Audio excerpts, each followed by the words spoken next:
Ladies and gentlemen, may I have your attention please? The MoU signing is finished, and now we will have Mrs. Monica Cristanti, the head of Bureau for Cooperation and Institutional Development, Petra Christian University, to share about Asia Summer Program 2019. Mrs. Monica, the stage is yours. Good afternoon, ladies and gentlemen. As we know that Petra Christian University will be the host of Asia Summer Program 2019, and now we would like to see the video of Asia Summer Program 2019. The Asia Summer Program will be held on the 1st of July until 19th of July at Petra Christian University, and we really hope that your university can send your lecturer to teach about subject in ASP, and also we really hope that you can send your student to join Asia Summer Program 2019. Thank you very much for your attention. Thank you, Mrs. Monica. Okay, ladies and gentlemen, the MoU signing is finished. In total, for now, we have 144 MoU signed by representative of higher education institutions. If you wish to have the printed document of the MoU signing, you may take it at the Secretariat. Okay, for now, we invite the Executive Vice President of United Board for Christian Higher Education in Asia, Mr. Ricky Cheng, to deliver his speech about strategic planning and fundraising. Ladies and gentlemen, please welcome Mr. Ricky Cheng. Hi, good morning.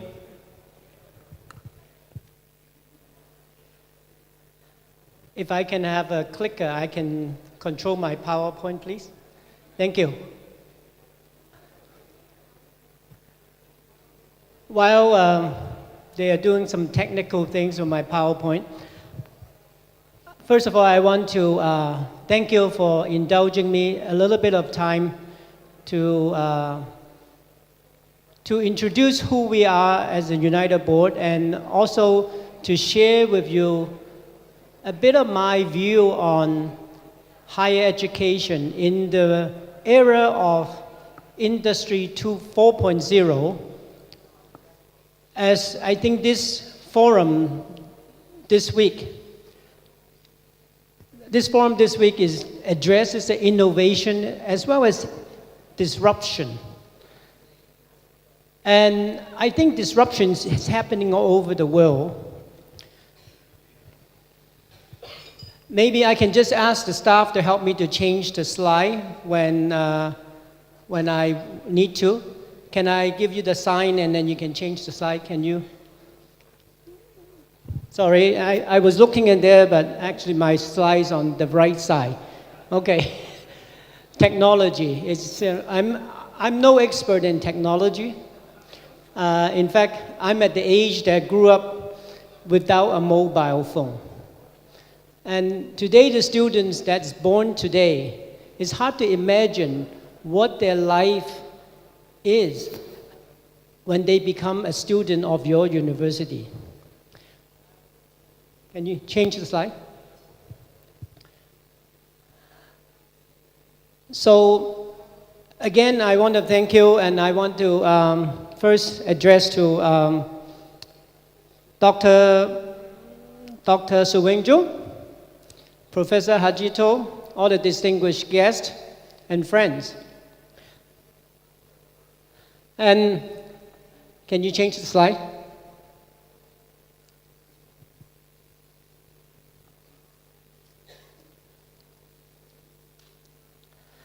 A little bit about the United Board. The United Board is a 96-year-old organization that we work exclusively in higher education in Asia. Many friends here know us very well, but for the benefits of the friends who doesn't know who we are, United Board is about developing the whole person. We develop the whole person intellectually, spiritually, and ethically. Thank you. This is much better. I can control my destiny now with this. So, this is who we are.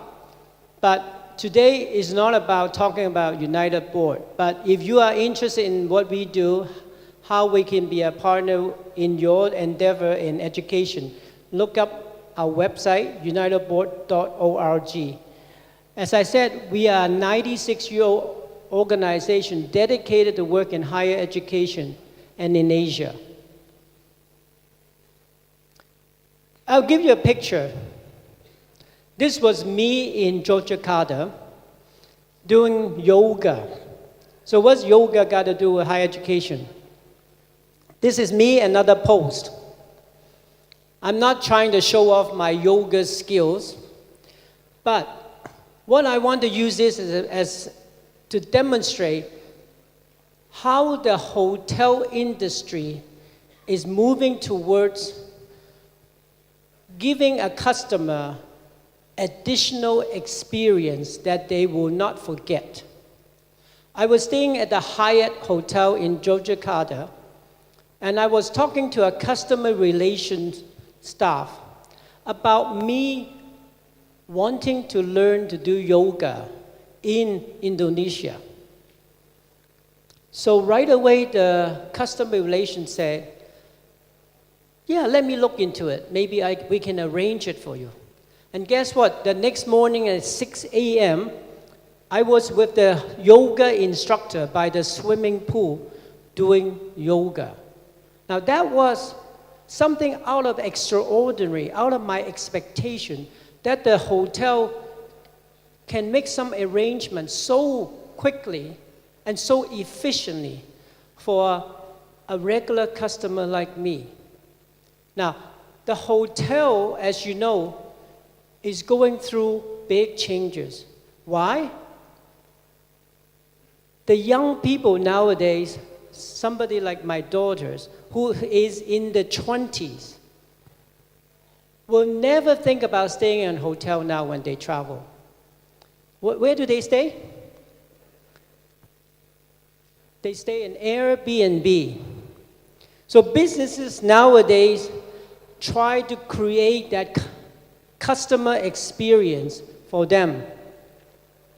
You got Airbnb that has sprung up in the industry. They will disrupt the hotel industry, whether they like it or not. Now hotel is changing the way they treat customer. They no longer just want to give you a room so you can comfortably stay there. They want to give you an experience. So my yoga experience was one of them. The customer relations manager sat down with me in the morning and have a chat with me while I have breakfast, because she know I was alone. So she came and talked to me as a customer. And that's how she found out I wanted a yoga lesson. So hotels no longer just want to provide service. They want to give you an experience. Take another company. In Asia here, you know Grab. Grab is like Uber. There's a company in the US called Lyft.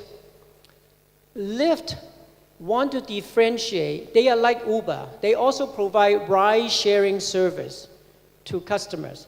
But they want to differentiate with Uber by just taking you from point A to point B. Lyft asks the driver, not only to drive the customer from point A to point B, is to give the customers an experience during the ride. How do they do that? Some of the driver will decorate the car inside.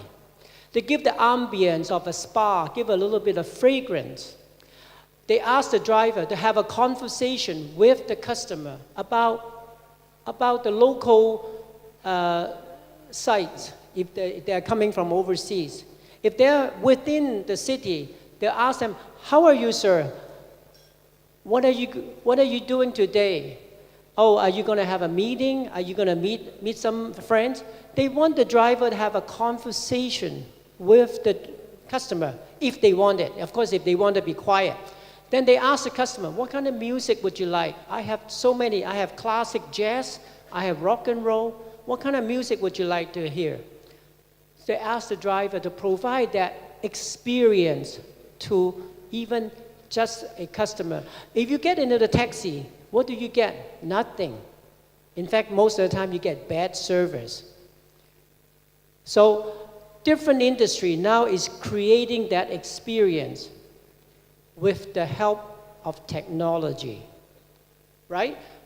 After all, the ride-sharing technology cannot be happening without the help of the technology. What about education? The students want an educational experience today. Instead of just receiving knowledge from higher education institution, they also want an experience. So being a president and senior leaders of your institutions, what kind of experience are you giving them? You may say, look, we are education institutions. We are PhD. We transfer knowledge. Yes, that's what you do. But is this what the customer, your students are your customers, is what they want? What if they are looking for something different? What about they looking at a new way of teaching and learning? It's been talked about for a while now. There needs to be a revolution in the way educational institutions teach and understand the way they learn. Are these threats or opportunities? Think about it. Is this threats? Because you are asked to teach in a new way because students learn very differently from the days that we were students. Flipped classroom in NTU. NTU is Nanyang Technological University.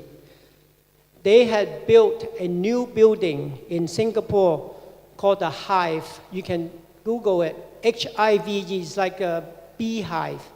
They brand new. They built a building to accommodate the new way of teaching and learning. Many of you have heard of this term called flipped classroom.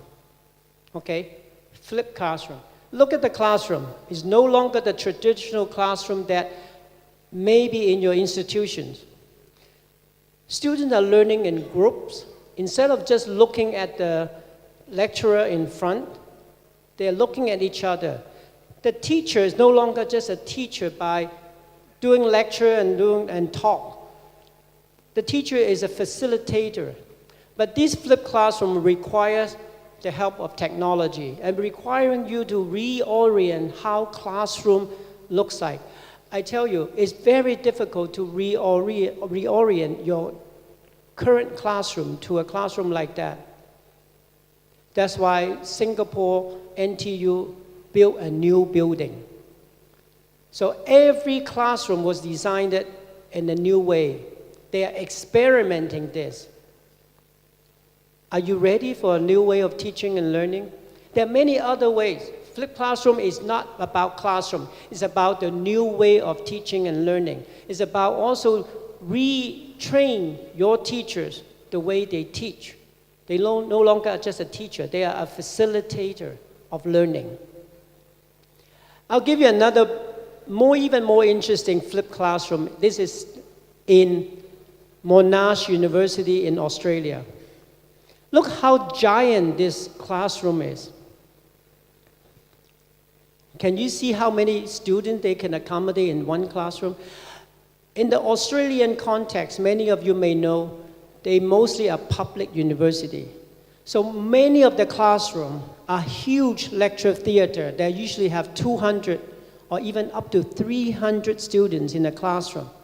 How can you make students learn in a classroom, the traditional lecture theater in 200 and 300 students in it? I tell you, out of the 200, you will lose more than half of the students during the class. They are sitting in the back, online shopping, Facebook, chatting with their friends. You will lose them. If you still be teaching the old ways. So imagine a class, you lose half of your students' attention. Worse yet, they don't even come. By reorienting the classroom, they are making them working in groups. If you watch carefully, there are whiteboards all over the classroom. So after the small group discuss, they can write down ideas. In the table, every table is connected to the monitor, to the classroom. So students can make presentation right from their desk. In fact, they can ask questions by texting to the teacher, by asking questions. They don't need to, because the classroom is so big. So universities that are able and have more resource, they are adapting. The challenge to Asia and in many developing countries, do you have the resource to make changes, the adaptation to the new way of teaching and learning? These are threats or opportunities. Remains to be seen. Education now happens outside of the classroom, right? Are these threats or opportunity? Because students are learning things outside the classroom now. They don't have to come to the classroom to learn. So, university, how do they adapt? Service learning. They take the classroom outside, they take the learning outside the classroom, take it into the community, make students learn. Service learning is one of the ways that students can learn creatively. And United Board has always been a big supporter of service learning. Now student learns through the mobile device. We all know that. You put some students in a room, give them a subject they never learned before, you give them a mobile phone, in 3 hours, they can tell you a lot about that subject. Because through the mobile device, they can obtain knowledge. So in many ways, I keep talking about, there are many ways to teach now, and also students have many ways to learn. How does the educational institution address these challenges? Are they threats or opportunities? I think they are opportunities. They are threats as well as opportunities for those institutions that are willing to change and see the opportunity. Baptist University in Hong Kong, they use this technology called augmented reality learning trail. They make the students around the campus, they put up different things. All the student needs to know is have the smart device with the apps. They track where they are. Everywhere they go, if they is interested in something, they could be a poster with a message. If they want to know a little bit about the message, all they need is put up their phone. And then, because the GPS track where they are, know where they are, and then whatever they were looking, they will come up on the mobile device explaining about either is a message, either is a, let's say there's a statue that was put there, maybe a history of the university. So wherever they go, all they need is put up their mobile phone and the information will come up on the mobile phone to teach them something. It could be characters of the university. Baptist University promotes whole person education. They can be talking about the characters, they can talk about history, they can talk about a subject, just depends on where they are. So, is that a threat, opportunity? Universities see this as opportunity to teach outside of the classroom by using mobile technology. Now, of course, MOOC, edX, even TED Talk. I was in Satya Vajana yesterday in Semarang. One of the students shared with me, he loves watching TED Talks. How many of you have watched TED Talks? Many of you. I love watching TED Talks. They taught me so much things at any subject. So the student is learning through online, on their own, without coming to the classroom.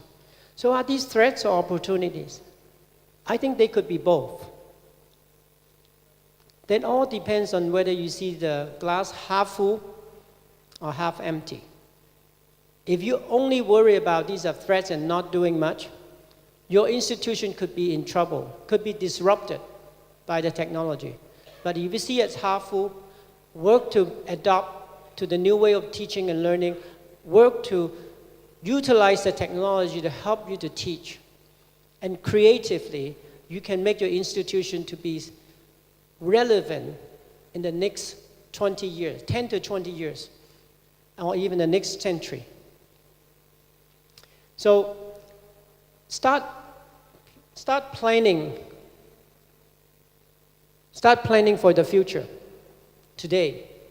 Because if you don't, the future will not wait for you. Thank you.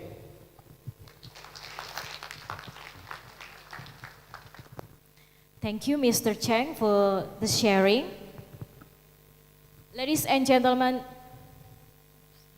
on this occasion, the representative of Chaosan College would like to give a gift to Professor Juantoro Harjito. So please, Professor Juantoro and the representative from Chaosan College come to the stage.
Kengku kilalai tonta sola sang mane mangladong randana untiro to pariu peagi bangalena lameran dan sola dua.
Mali penangku tomu male memboko aku padang dah tahu Corona aku dikasih sola saraku Manglah misa-misa Totemo esang mane umbara munai Ku tayang ko indeleng bangka Pirang ram sule umbawan nakinalu Tamale roko randanan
Ladies and gentlemen, please give a round of applause for Petra Christian University students.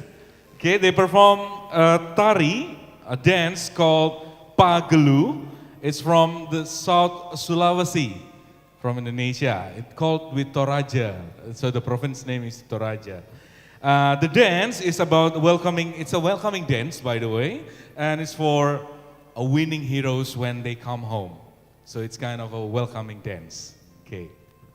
Okay, now please welcome Professor Juwantoro Harjito, Rector of Petra Christian University, to deliver the executive report of the 2018 Asian University Presidents Forum. Please give warm applause for Professor Juwantoro.